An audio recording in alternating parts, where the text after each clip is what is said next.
Hi guys, so I wanted to pop in before we get going on the rest of the haul because I filmed that video a little bit ago and then things kind of have changed in the US, at least in theory, with the increase in tariffs.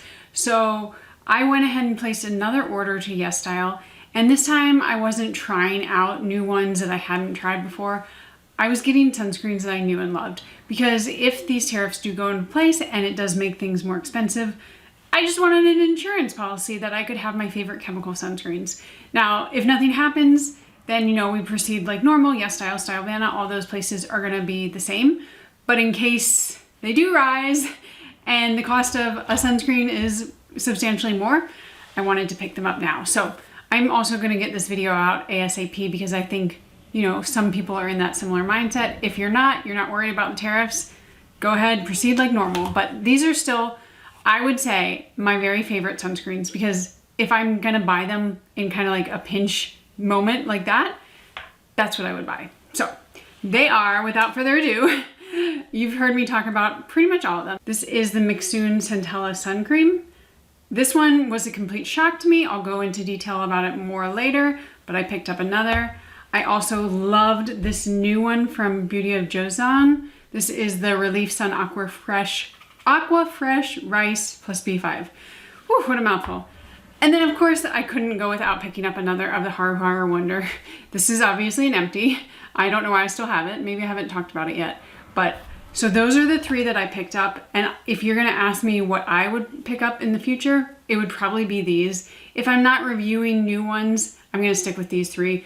But of course that also depends on your skin type. So go ahead and watch the rest of the video because I do have thoughts on some of the newer ones to me and just overall thoughts on my haul. So see you guys there. Hi guys, welcome back. Thank you again for watching. I have a fun video coming up. I went on a little bit of a haul at YesStyle, which is one of my favorite places. Obviously, well, I don't know if it's obvious, but they have a lot of Korean and Japanese sunscreens, and those are some of my favorite sunscreens in the world. So once a year, maybe twice a year, I like to do a roundup and just either pick up some of my favorites or some new ones. It's usually a mix. So I figured I would go through the ones that I got and just talk you through everything. I will show you swatches on my hand, talk you through my favorites, my least favorites, and why.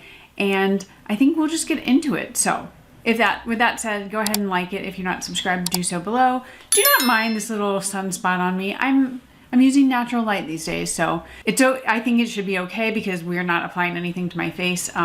So with that said, let's get into it. Okay, so the first one I have is the Mixsoon. You guys have probably heard me talk about this one because it was in my very favorites for 2024. This one was a surprise hit. This is a Mixsoon Centella Sun Cream, SPF 50, PA 4+. Retails for around $15 and it's your normal size, which is 50 milliliters or 1.7 fluid ounces. This stuff impressed me so much, and I got sent it in PR and then I picked this one up on my own and I was just like, okay, it's gonna be another usually very glowy sunscreen, and I'm just over the glowy sunscreens.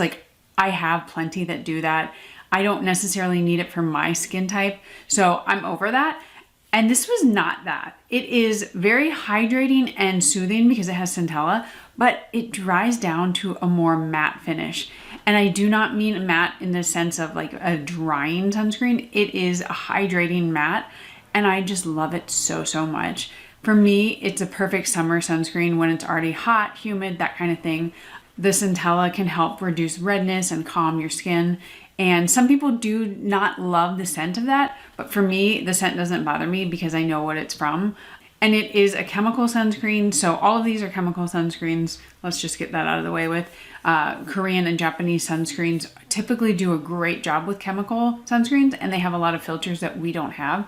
So I tend to just steer toward chemical versus mineral. But that is this one, and I will insert some swatches as I go of each one so you can see them. Okay, the next one we have is the Beauty of Joseon. This is the Relief Sun, what is it called? Relief Sun Aqua Fresh Rice plus B5. This is also SPF 50+ and 4 PAs. So pretty much all of these are gonna be some of the highest SPF protection that you can get. And this one, I think this one retails for about $14.40, says YesStyle, and this one is $16.20. So again, very affordable. Now, before I get into the specs on this one, I just wanna say, Beauty of Joseon was one of the first. They had their original kind of like cult classic sunscreen, and they were one of the first sunscreens, not the first, that's not true, but they became really popular on Amazon because people could get it really easily. And there are so many fakes and so many knockoffs, and I just recommend, this goes for all of them, but especially Beauty of Joseon, I just recommend you shop on YesStyle, Stylevana, Olive Young, anything that is a retail distributor from Korea or Japan versus Amazon, because it's just not worth it. It's not worth it if you get it in a day or two, but it's a fake sunscreen, because I've gotten sun damage from them. So I'm just gonna say that once, we'll put it out there, and then we won't go over it again. So this is a chemical sunscreen, like I said. It has a light hydrating texture, similar to a gel moisturizer. It also absorbs rather quickly without any greasiness, and it is formulated with rice extract. So this is fragrance-free, alcohol-free, and it should be good for suitable skin. I would say if you're wanting to like choose between the Beauty of Joseon and the Mixsoon, the Beauty of Joseon is a little bit less sensitizing because it doesn't have that smell. It has no smell, but it has a very similar finish to the Mixsoon. Maybe not as creamy in the sense of the texture. It's a little bit easier to actually blend in than the Mixsoon, not to say that this one is hard, but this one is going to be really nice and kind of refreshing. I don't want to say heavy because the Mixsoon's not heavy, but they're just a little bit of a different texture. This one's more cream, this one's more gel.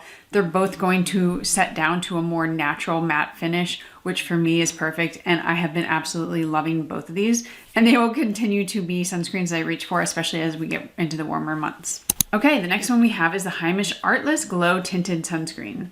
So this one is kind of shocking to me because I don't like a lot of tinted sunscreens. I find them to be just too warm. They usually are like a one size fits all type of thing, and the tint is never good for most people. I find a lot of them to run too orange, too warm. They make me look like an Oompa Loompa or President Trump. I don't know. I don't want that look. This one, I did not find it to be like that. It has more of a neutral undertone and a lighter undertone too, which is good. For me, I would prefer to have a lighter undertone because then I can work with it. I can put bronzer on, I can warm up my skin. It's a lot harder to, if your face is too dark, to make it lighter. You end up having to use too much makeup, I found. That's just my preference though. So this is a multifunctional makeup base, and that is kind of key because I did wear this as my sunscreen one time, just sunscreen, and I was out in the direct sun sitting in front of like at a horse show, and I found that I did get a little bit of my melasma peeking through. So I would say if you're gonna wear this as your only sunscreen, wear it when you're not going to be outside, really, just like by windows. But if you are going to be outside, I would make sure that you layer this under a real sunscreen because you may not be putting enough on to really get the full protection. But this one is supposed to provide hydration and have a radiant finish, which I would say is true. And it is a lightweight formula, easy to apply, no streaks, and no white cast, which is wonderful.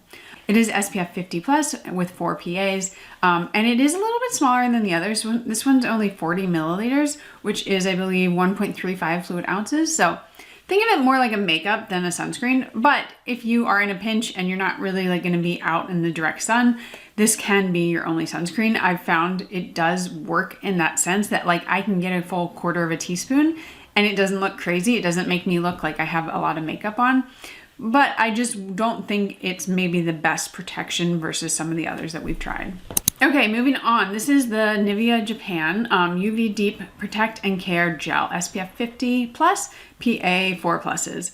This one retails for about $14-15 and you get 80 milliliters in it, which is a little bit more than some of the others. So this is a sweat resistant and waterproof sunscreen with SPF 50, like I said. It is a lightweight formula, it applies easily and leaves a natural matte finish with a floral scent. Now, I want to say that they said that it leaves a natural matte finish, and I would not go so far as to say matte. I would say a natural finish, but it kind of depends on A, your skin type, and B, your skincare, and even C, where you live. So you can get more of a glowy look if you maybe apply a lot of skincare or if you have more oily skin. But I wouldn't necessarily just go to this one for matte on its own. If you see the swatch that I inserted, it is quite glowy.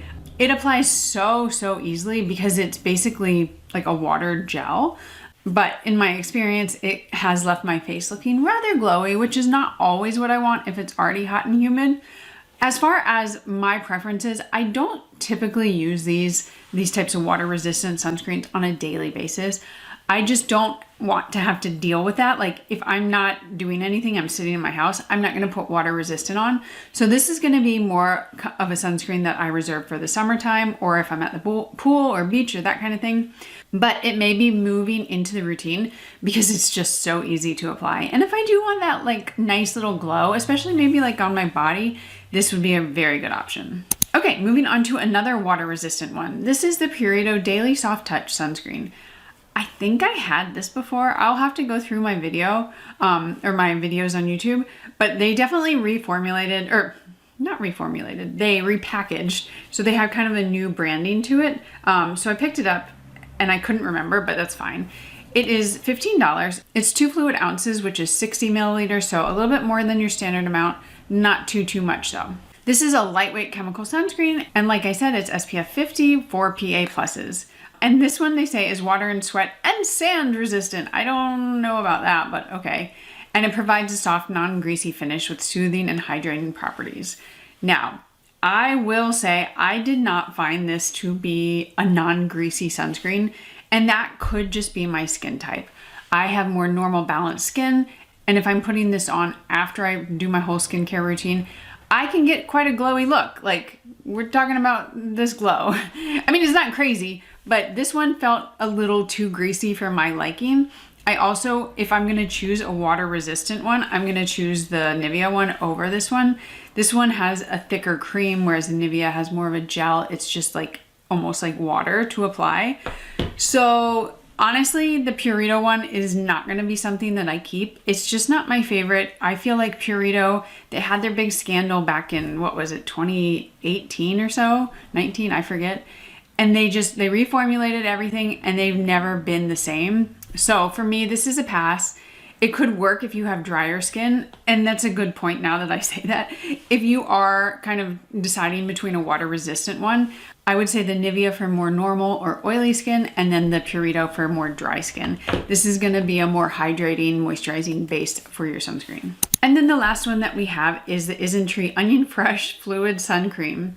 This is SPF 50 plus. You guessed it, 4 PAs. This one retails for just a few dollars more. It was about $18 when I bought it on YesStyle. And you're getting the 50 milliliters, which is your normal 1.7 fluid ounces.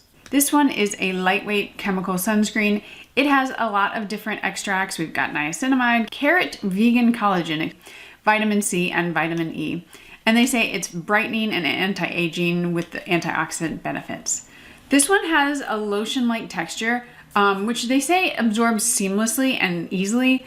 I would say yes, but I also think that it has a little bit more of a greasy, sticky feel to it when it finishes and sets down. But I want to just remind you, that's on my skin type. I have normal skin. I've said it so many times. If you have dry skin, I think you're really gonna like this one. I think out of all of the everyday ones that are not water resistant that I've tried in this haul, this is gonna be the best for dry skin. So while it's not my favorite, I understand that it could work for a lot of people, and it doesn't have a white cast. I mean, none of these do. And it's just gonna be like a very easy everyday sunscreen. So those are my thoughts on the 6 sunscreens that I got. And now I figured that it would be a good time to kind of say which one I think is best for different skin types and purposes, because I only have one skin type. So, you know, my favorites may not be what you need. But let's go ahead and start.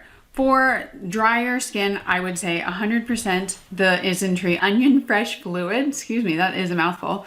This one is just gonna be a little bit more hydrating and give you a little bit of a longer lasting kind of glow to your skin. It's not gonna be hard to rub in. It's just gonna be easy. I mean, they all are, but this one for dry skin for sure. The other 2 that I think are gonna be good are gonna be a combination for normal or oily skin. I think for absolute, like if your skin is really just normal balance, I would go with the Beauty of Joseon. It has this nice thin texture, more like a gel, versus the Mixsoon, which is a little bit creamier, and which is surprising that I would recommend this than for oily skin. But I do think that this one sets down just a tad bit more into a matte finish. But either one, honestly, if you have normal oily combo, I think either one are gonna be good. It's just a little bit different of a texture. So like a thinner gel cream a little bit thicker of a cream texture. So those are the main differences. And then of course the Beauty of Joseon one is unscented, whereas the Mixsoon does have a scent. So if you are sensitive to that, go with the Beauty of Joseon. The only tinted one that I tried this time was the HEIMISH Artless Glow. I think this one's a really good kind of more makeup-y base, or if you're inside a lot, this would be beautiful. You have some protection, but don't wear it out if you're like out playing sports or sitting watching something in the direct sun. And then our two water resistant ones. This one, the Purito, I would say definitely for drier skin, and then our Nivea one for more normal combo oily. Otherwise, I think you're not gonna necessarily love the finish if you switch that out, but yeah. Okay guys, so those are my thoughts on my haul. So far, I've really loved all of these, and I'm gonna be keeping these four. So we have the Nivea, the Mixsoon, Beauty of Joseon, and the HEIMISH. I'm just dropping them all over. And then I will be giving these two away. They're just not gonna fit into my routine. I don't want them to sit and gather dust. So I'll be giving those away, but pretty successful YesStyle haul. So if you have any questions, like always, ask me below, and I will see you guys in the next one. Bye.